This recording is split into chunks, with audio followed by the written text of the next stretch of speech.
Extra Moutarde. Hey, hey, hey! Salut à toi et bienvenue à un autre épisode d'Extra Moutarde, l'émission qui met de la saveur et du piquant dans ta semaine. Yes! Tout un programme encore nous attend, les amis. Et sans plus tarder, on se dirige immédiatement vers le défi All Dress. Gustave, Yes! t'es prêt? Oui! C'est parti. C'est quoi qu'on fait?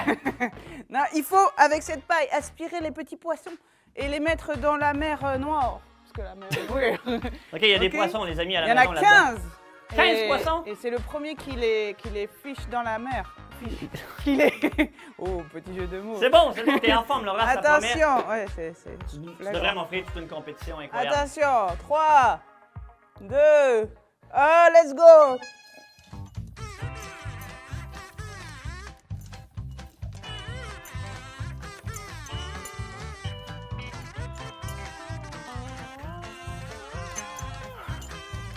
Charismatique.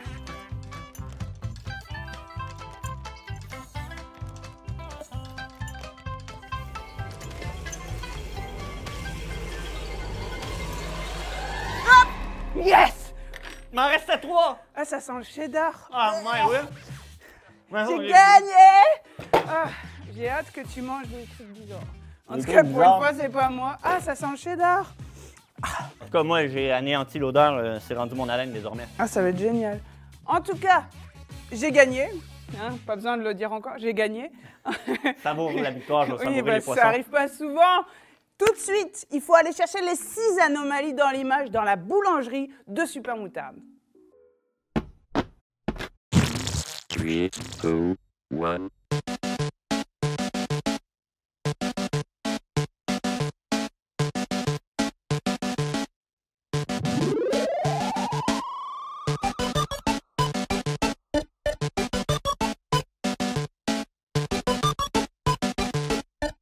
Welcome to the machine.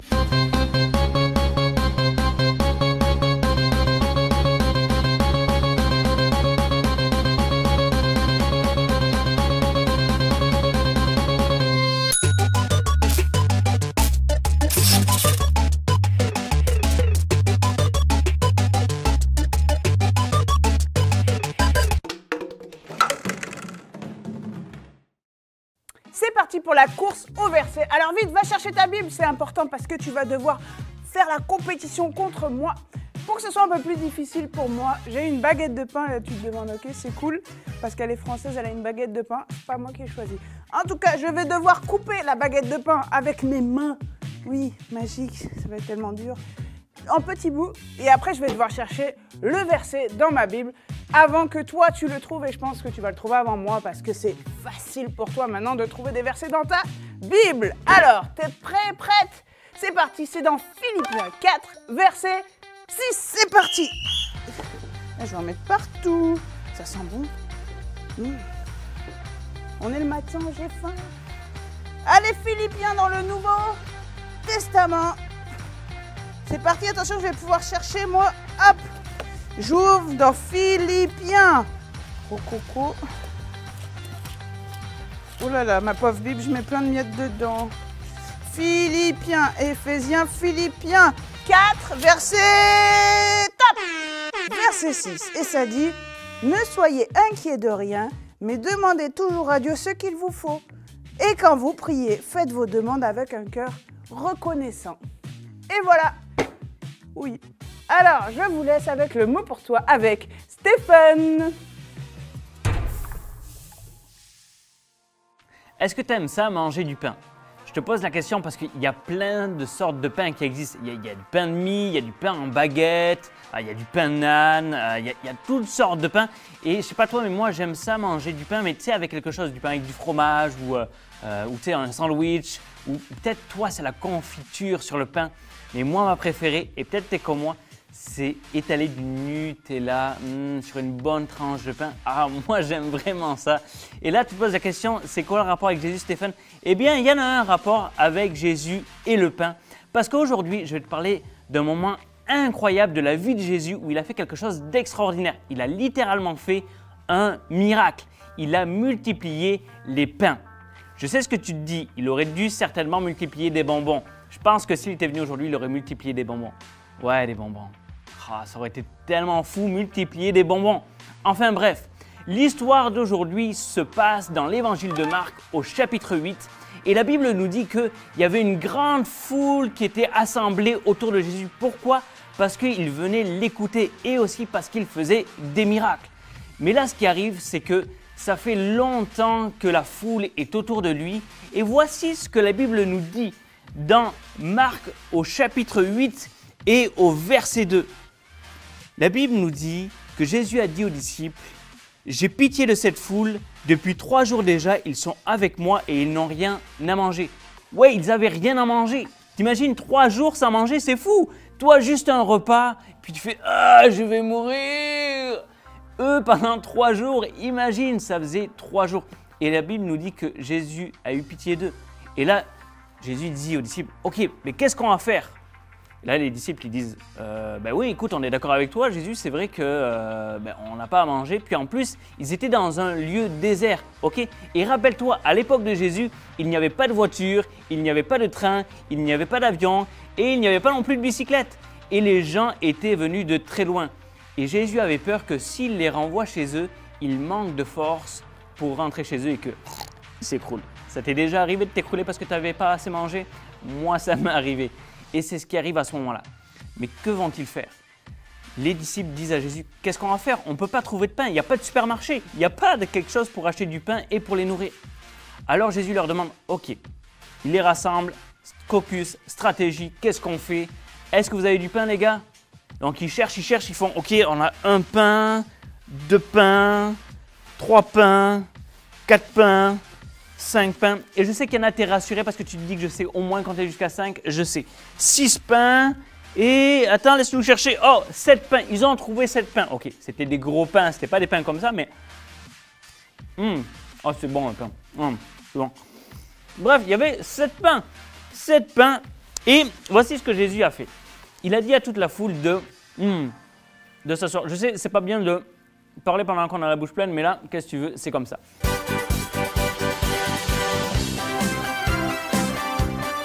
Alors, il leur a demandé de s'asseoir et il a demandé aux disciples de partager le pain. De partager le pain et de distribuer. Tiens, attrape, Gustave. Merci. Hop. Tiens, Laura. Merci. Hop, tous les autres. Quel manque de reconnaissance, Laura. Mais ils ont distribué le pain. Et la Bible nous dit que la foule était assemblée et il y avait 4000 hommes. T'imagines 4000 hommes? C'était pas genre 50 personnes, il y avait 4000 hommes. Mais ça veut dire aussi qu'il y avait des femmes et des enfants. Ils étaient à environ 10 000. 7 pains pour 10 000 personnes. Et pourtant, Jésus a fait un miracle. Il a multiplié les pains tellement qu'à la fin, il est resté au moins 7 corbeilles de pain. T'imagines? 7 corbeilles de pain. Il y avait 7 pains. Il est resté 7 corbeilles de pain et ils ont réussi à nourrir 10 000 personnes. Chose importante, c'est qu'avant de distribuer le pain, la Bible nous dit que Jésus a remercié Dieu pour le pain. Et ensuite, ils ont distribué le pain. Il y avait aussi quelques petits poissons. Ils ont fait la même chose avec les poissons. Jésus a prié et les disciples ont distribué. Il y en a eu assez pour tout le monde. C'est assez fou, c'est un miracle incroyable de la part de Jésus, la multiplication des pains. Mais voici ce que tu peux retenir. Voici 3 choses que tu peux retenir de cette histoire assez incroyable. La première, c'est que Jésus est sensible à tes besoins. Au début, on l'a dit, Jésus, on sait qu'il a eu pitié de la foule. Il la voyait, elle n'avait pas mangé et il a eu pitié. Il était sensible. Et je veux que tu saches que Jésus est sensible à tes besoins, à ce que tu vis, toi. Ça peut être à l'école, ça peut être à la maison, dans des situations. Quand tu es triste, Jésus est triste. Quand tu es dans la joie, Jésus est dans la joie et il est sensible à ce que tu vis. Il est sensible à tes besoins, tout comme il était sensible à la foule. La deuxième affaire, c'est que Jésus fait des miracles. Okay? Jésus fait des miracles et il répond à tes besoins. Comme on l'a vu dans la course versée avec Laura, fais connaître tes besoins à Dieu. Okay? Ne t'inquiète pas et il va répondre. Et c'est ce qu'il a fait. Même si ça semblait impossible, il n'y avait pas d'endroit où aller, Jésus a répondu aux besoins de la foule.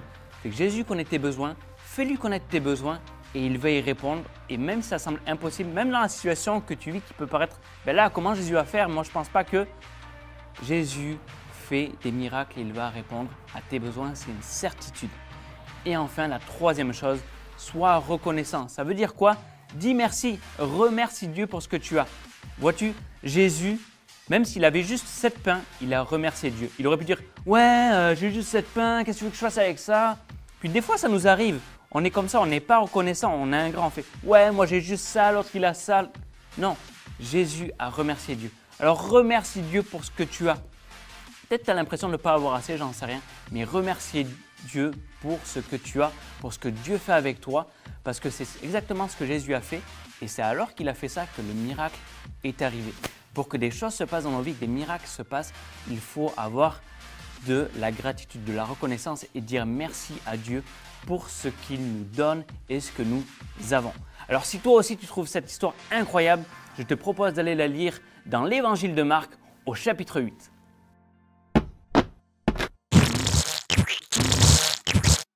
Hey! Salut les scientifiques et bienvenue dans le lab avec moi-même, Prof Dijon, pour une autre expérience scientifique incroyable! Alors aujourd'hui, suite à l'histoire incroyable de Stephen, moi ça me touche beaucoup de voir ça, des histoires où est-ce que même moi, avec mon grand savoir de scientifique, je ne suis pas capable de t'expliquer pourquoi que ça fait ça. Mais c'est pas grave, parce que là, ici, ce n'est pas l'intelligence et notre capacité de comprendre qui compte, c'est notre foi. Alors, il faut faire la paix avec l'idée que bien souvent dans la Bible, il y a des choses qui se passent qu'on ne comprend pas. Comme cette expérience-là, par exemple. Ça, c'est une expérience que tu peux reproduire à la maison très facilement parce que tu as besoin d'un bol d'eau, tu as besoin du chlorure de sodium, c'est du sel de table, OK? Des nerfs. Et tu as besoin de glaçons, OK? Là, j'ai fait des glaçons de toutes sortes de couleurs, OK? Et j'en ai mis un avec du colorant, j'en ai mis un transparent. Tiens, je vais prendre lui transparent parce que je veux pas que tu penses que à cause du colorant que c'est... il y a un truc. Il n'y a pas de truc. OK? Alors, l'expérience aujourd'hui, eh bien, il s'agit, à l'aide d'une ficelle, de sortir un cube de glace de l'eau.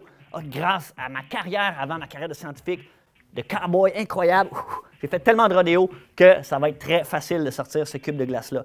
Alors, je vais passer mon lasso alentour et je vais faire un nœud coulant et... OK, laisse faire.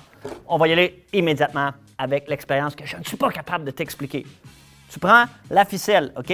Tu la laisses reposer directement sur ton glaçon. Tu prends le sel de table et tu en verses exactement une mesure scientifique de 3 pincées. 3 pincées, c'est ça. 1, 2,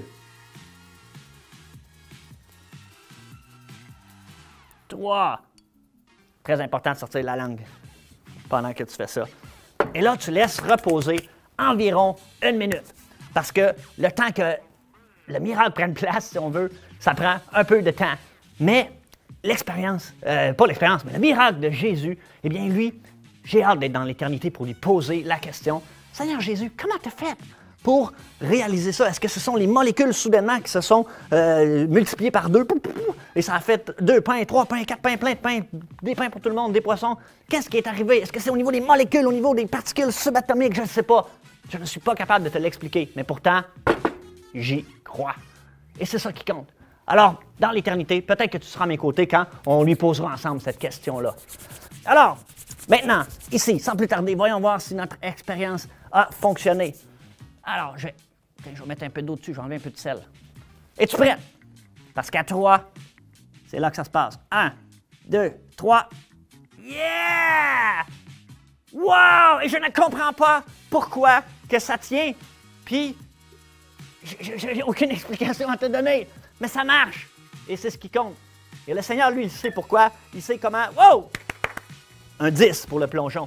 Et le Seigneur, lui, sait comment ça fonctionne. Il nous l'expliquera dans l'éternité, comment il a multiplié des pains et des poissons. Et on poursuit avec la suite d'Extra Moutarde. Le savais-tu? Poisson, en grec, se dit ictus.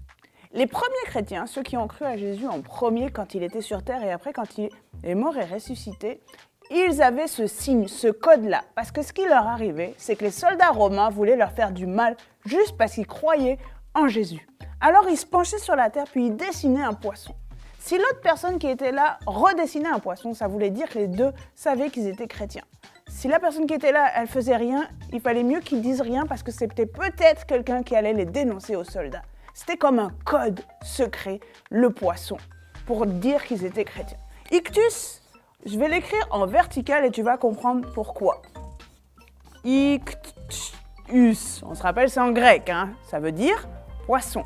Pour eux, chaque lettre voulait dire quelque chose. Jésus, j'écris très mal, Christ, on va y arriver, Dieu, et on va le remettre dans l'ordre après, tu vas comprendre, Fils,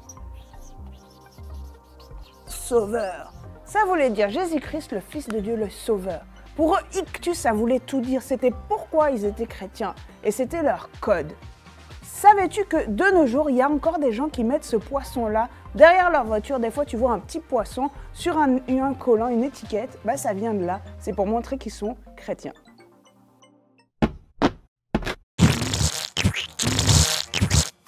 C'est l'heure du Cheese Quiz, alors j'espère que vous êtes prêts à la maison. Est-ce que tu es prête, Laura? Oui! Est-ce que tu es prêt, Gustave? Yes!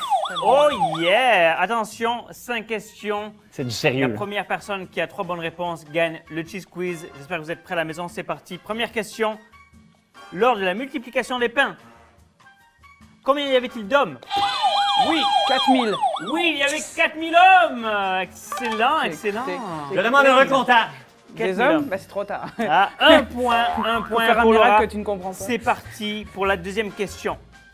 La foule était rassemblée autour de Jésus. Depuis combien de jours était-il là? Oui, 3.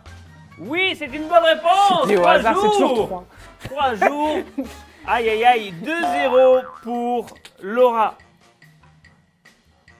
Lors de la multiplication des pains, troisième question. On dirait question pour un champion. Combien y avait-il de pains à multiplier?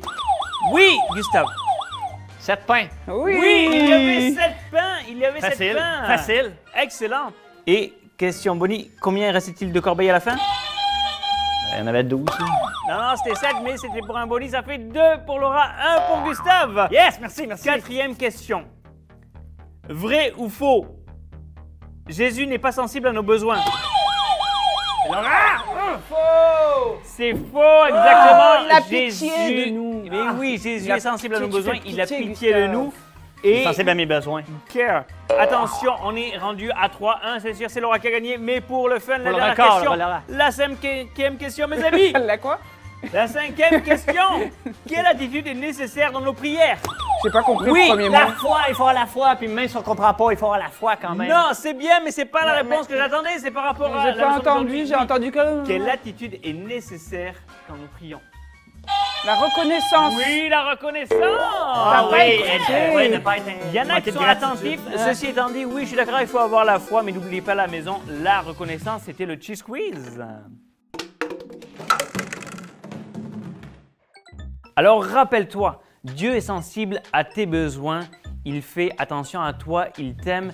Et deuxième affaire, rappelle-toi que Dieu veut répondre à tes besoins. Fais-lui connaître tes besoins, ce qu'il y a dans ta vie, et Dieu va répondre. Et enfin, dernière affaire, n'oublie pas de remercier Dieu dans tout ce que tu as. C'est vraiment important et c'est souvent ça qui permet le miracle. Mais avant de terminer, laisse-moi prier pour toi. Seigneur Jésus, merci parce que tu prends soin de nous. Merci Seigneur parce que tu t'intéresses à nous, tu nous aimes Seigneur et tu es sensible à nos besoins et juste pour ça c'est bon de le savoir.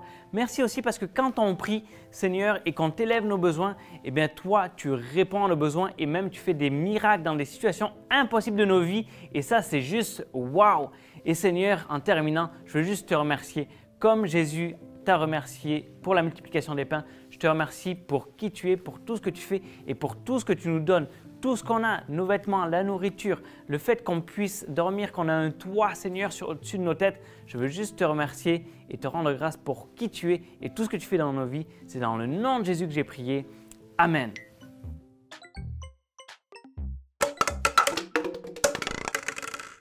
Bon, Gustave, t'es prêt? Oui, oui, oui. Alors, nous avons un plat de poisson avec de Des la goldfish? moutarde. Non, des poissons, des vrais poissons. Et des goldfish. Il va falloir que tu choisisses quel plat tu veux manger sans rien voir et que tu te délectes de ce qui va venir dans ta bouche. Donc je vais partir, je vais te laisser te déplacer, je vais te guider pour que tu trouves. Ouais. D'accord? Ouais. N'enlève surtout pas tes lunettes, c'est parti. Tu peux te lever, Je me lève doucement. tu Voilà. fais 2 pas vers moi. Un. 1, 2, tu te mets face et là tu vas me dire quel plat tu choisis. OK. Ils sont là devant moi, les deux, c'est ça? Ouais, c'est ça. Je vais pour lui. Ok. Qu'est-ce que je fais? Bah, tu te débrouilles. Ah, yes. Lui, je prends. Ah ben, c'est tout pour l'épisode de cette semaine. Finalement, ça m'a quasiment fait plaisir de perdre contre toi au Goldfish, Laura. Ouais. Donc là, on me regarde. C'est super bon. Mais à côté, c'est l'autre. C'est des goldfish aussi, tu peux les manger. Ah, le mieux, ceux-là. Ils sont plus savoureux. Bye tout le monde, bonne semaine. Ciao!